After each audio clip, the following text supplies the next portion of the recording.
Gironzolando un po' sull'internet alla ricerca del nuovo gioco particolare da giocare in stream, mi sono imbattuta in Silent Hill The Arcade. Ebbene sì, la Konami ha creato un cabinato arcade a tema Silent Hill, che ovviamente ho dovuto giocare e oggi voglio parlarvene con un piccolo approfondimento. Ciao YouTube e benvenuti in questo nuovissimo video. Io sono Pixel Kiwi, amante del genere survival horror e giochi più ricercati. Se vi piace il video e vorreste seguirne altri simili, mi raccomando lasciate un mi piace, iscrivetevi e se vi va condividete. Silent Hill The Arcade è appunto un cabinato uscito in Giappone nel 2007 e arrivato in Europa subito l'anno dopo. Non è uscito su altre piattaforme nonostante la wiki riporti che alcuni membri della Konami vogliano creare un adattamento per Nintendo Wii. Beh, adesso siamo nel 2024, quindi non so quanto tempo ancora dovremmo aspettare quando decideranno di farlo.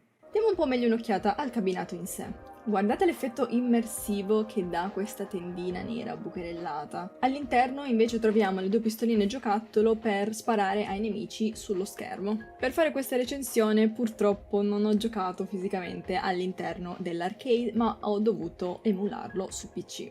Ma non vi dico la fatica che ho fatto per farlo partire. Ci ho messo almeno 2 ore per settarlo e nonostante questo non funziona comunque perfettamente. Fortuna vuole che sui processori AMD siano presenti dei bug che facciano crashare il gioco in determinati punti e rendano nemici invisibili senza la possibilità di avanzare.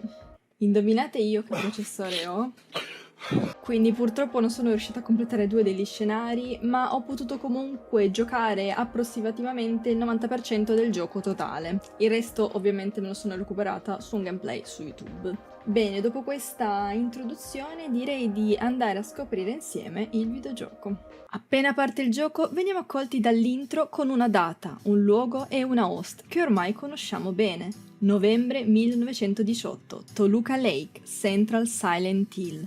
Nella scena subito dopo riconosciamo qualcos'altro di molto familiare, una nave, la Little Baroness. Infatti se vi ricordate, durante la mia lore run di Silent Hill 2, che piccola parentesi se ancora non l'avete vista, volete essere pronti all'uscita del remake, ve la lascio qui o nella descrizione, comunque sono 4 episodi molto succosi di gameplay e approfondimento, quindi non perdetevela. Appunto, durante questa mia lore run io già citai questo battello. In Silent Hill 2 James, appena arrivato all'Historical Society, comincerà a sentire la sirena proprio di questa nave.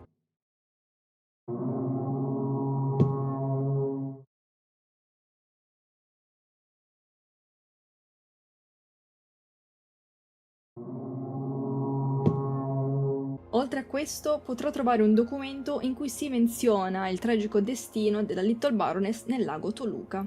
Vi leggo l'articolo in questione, Legend of the Lake. Lago Toluca, l'attrazione turistica principale della città. Questo bellissimo lago limpido ha anche un'altra facciata. Può sembrare una delle tante storie di fantasmi tipica delle vecchie città, ma in questo caso la leggenda è vera. Un giorno di nebbia nel lontano 1918, la Little Baroness, una nave carica di turisti, non fece ritorno in porto. Un articolo di giornale di allora dice semplicemente è probabilmente affondata per qualche ragione. A dispetto di assidue ricerche da parte della polizia, fino ad oggi non è stato rinvenuto neanche un frammento della nave o uno dei 14 corpi dei passeggeri o dell'equipaggio. Nel 1939 è avvenuto un incidente ancora più strano. Molte salme riposano in fondo a questo lago. Le loro mani scheletriche si allungano verso le barche che gli passano sopra. Forse cercano i loro compagni. Silent Hill The Arcade sarà incentrato proprio su questo mistero. 75 anni dopo la tragedia, un gruppo di ragazzi si reca a Silent Hill per le sue leggende, in particolare quella che riguarda i cadaveri che si trovano sul fondo del lago. Dopo aver alloggiato al Jack's Inn, Eric, l'unico dei ragazzi ad avere un collegamento con la nave, dato che è il nipote del capitano, fa un terribile incubo in cui viene trascinato giù nelle dannate acque. Il mattino seguente trova solo Tina, che è incredibilmente somigliante a Jill Valentine, nel motel con lui. Tutti gli altri loro amici sono spariti. I due quindi si avventurano nella città nebbiosa alla ricerca di risposte. Come avete intuito, il gameplay è un FPS su binari, giocabile fino a 2 giocatori. E se non sbaglio è anche il primo Silent Hill in co-op. Ovviamente il gameplay è molto simile al classico House of the Dead. Le host e gli scenari sono ripresi dai Silent Hill 2, 3 e 4 senza un logico collegamento tra di loro. I nemici sono anch'essi modelli riutilizzati dai vecchi titoli, ma sono comunque presenti un paio di nemici nuovi e altre chicche. Ora iniziamo con la parte full spoiler, quindi se non volete rovinarvi l'esperienza, chiudete il video oppure andate alla fine del video per le mie conclusioni finali. Per tutti quelli rimasti, mettetevi ben comodi perché sarà davvero una bella avventura. Nel primo scenario, davanti al Jack's Inn, ci vengono presentati i primi nemici, una variante dei Gumhead di Silent Hill 4. Pensate che nel sito giapponese ufficiale viene indicato che questi siano dei mostri abbastanza originali. Non so, non mi sembrano molto originali sinceramente. E gli Split Head Groaner. Un'altra piccola parentesi, i nomi dei nuovi nemici del gioco non sono ufficiali, ma mi affido a come vengono chiamati sulla wiki. Un cane avvolto da varie fasce che è più un mix tra lo Sniffer Dog di Silent Hill 4 e il Double Head di Silent Hill 3. I protagonisti si dovranno fare strada nel Brookhaven Hospital, alla ricerca della loro amica Jessie. All'interno però la prima figura che incontrano è quella di una bambina bionda. Che sia una citazione a Laura? Oltretutto in questa scena mi fa morire da ridere il fatto che Eric dica Wait! Come Leon di Resident Evil 2. Ada, wait! Il ragazzo decide di inseguirla, ma viene subito fermato dal forte suono della sirena della Little Baroness. Se ricordate, in Silent Hill 2, quando suonava la sirena, il Fog World si trasformava nell'Otherworld. Ebbene, in Silent Hill The Arcade la sirena della nave ha la stessa funzione. Inoltre deduco che questo altro mondo sia condiviso e non personale, dato che sia Eric che Tina vedono le stesse identiche cose. Ci troviamo ora nell'Otherworld dell'ospedale con le nostre amate nurse. E non ci crederete mai, ma c'è anche Pyramid Head.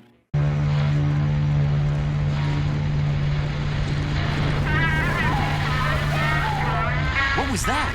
Jessie!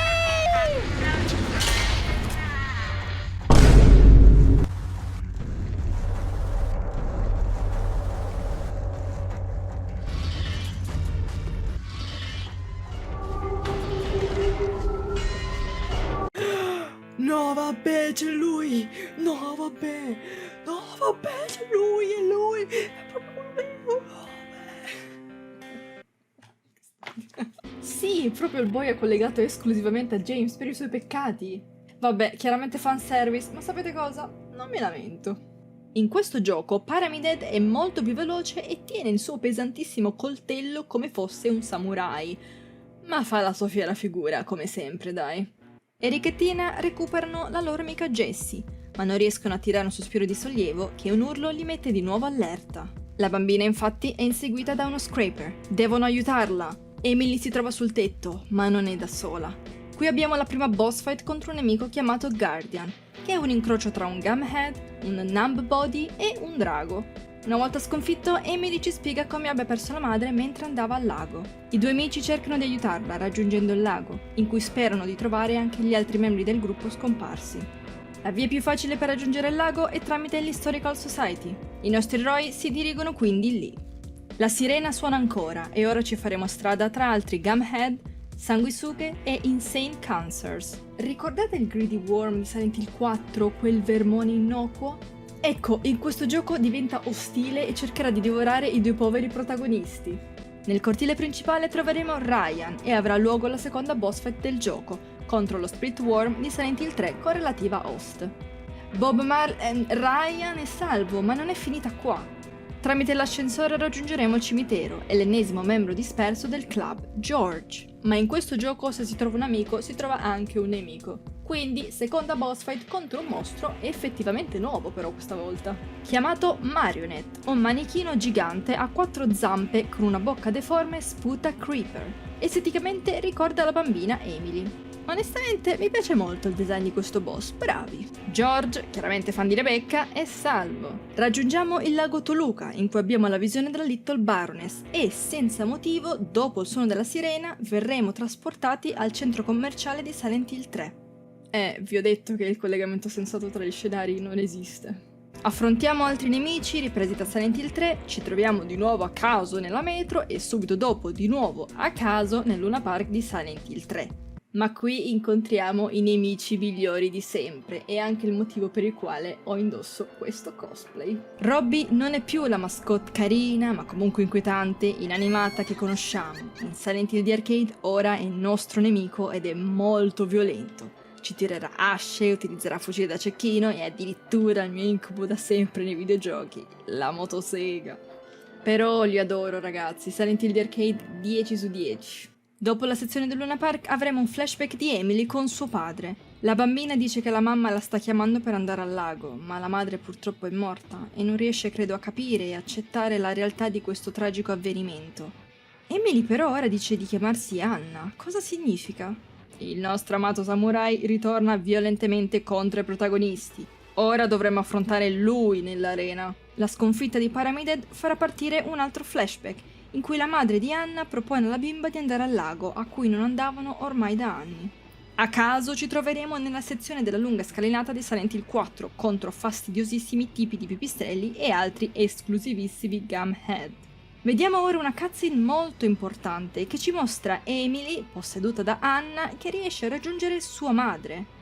In realtà lei è una specie di sirena che anziché attirare i marinai, come nella mitologia, attira le bambine, in questo caso Emily, per annegarla come fece con la figlia Anna nella reale Little Baroness.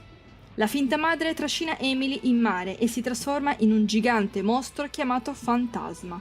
La boss fight finale è un'enorme testa deformata con lunghi tentacoli al posto dei capelli. Dalla bocca esce una grossa mano con la quale può creare mani più piccole che escono dal lago. Il gioco presenta 4 finali. Io personalmente sono riuscita ad ottenere il normal ending, che si ottiene sparando a tutte le mani che escono dal lago e non salvando purtroppo tutti gli amici dei protagonisti. Cosa che purtroppo non sono riuscita a fare perché il gioco crashava nella sezione in cui potevo salvare Jessie. In questo finale Emily riappare dal lago, è viva e abbraccia Tina. Il braccio del fantasma invece scompare per rivelare quello di Anna. Eric afferra il braccio della bimba, la tira fuori e riesce finalmente a liberare anche lei dal suo incubo. Questa scena in cui lei piange nel modo più finto possibile che rovina tutta l'emozionante scena. Ragazzi.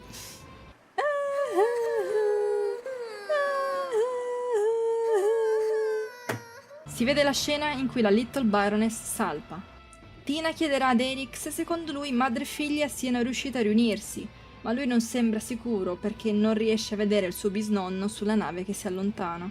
Nel good ending, ottenuto sparando a tutte le mani e salvando tutti gli amici, la scena rimane la stessa di prima, ma qui però Eric vede il capitano della nave ed è convinto che Anna e sua madre si siano ricongiunte.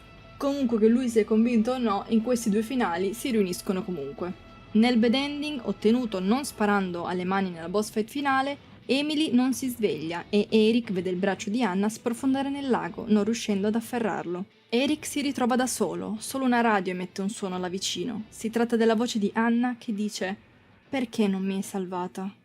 Ovviamente non manca il finale UFO, il vero finale canonico di tutti i vari Silent Hill, sbloccabile utilizzando la card e-Amusement Pass. Infatti, dopo aver completato il gioco una volta, sarà possibile colpire una serie di UFO durante la campagna per sbloccare questo finale segreto. In questa fine si vede Eric che viene salutato dal bisnonno, ma il capitano dice che ora la sua nave è un UFO e se Eric e Tina vogliono salvare Anna e Emily devono inseguirlo, fino alla fine dell'universo. I 2 allora salgono su un'altra astronave e inizia il loro inseguimento. Si vede però poi apparire Robbie the Rabbit che gioca ad un gioco arcade aerospaziale in cui i protagonisti inseguono l'UFO del capitano.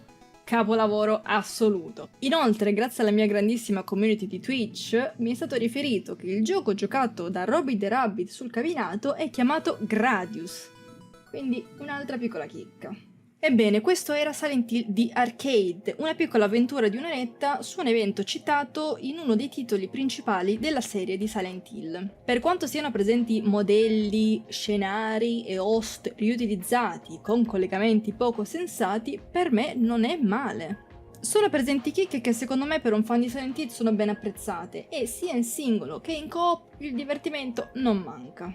Ma ammetto che con il controller sia stato decisamente più facile della pistolina nel cabinato. Un giorno spero di giocarlo come è stato ideato, se no aspetto l'adattamento per Nintendo Wii. Voi che dite? Se vi interessa vedere il mio gameplay con le mie reazioni, giocandolo per la prima volta, sul mio secondo canale YouTube, Pixel Kiwis VOD, trovate il video completo. Vi lascio il mio secondo canale sempre nella descrizione e nel primo commento fissato in alto. Spero che il video vi sia piaciuto, fatemi sapere nei commenti se lo conoscevate e magari se l'avete mai giocato. Iscrivetevi, lasciate mi piace e ci vediamo alla prossima.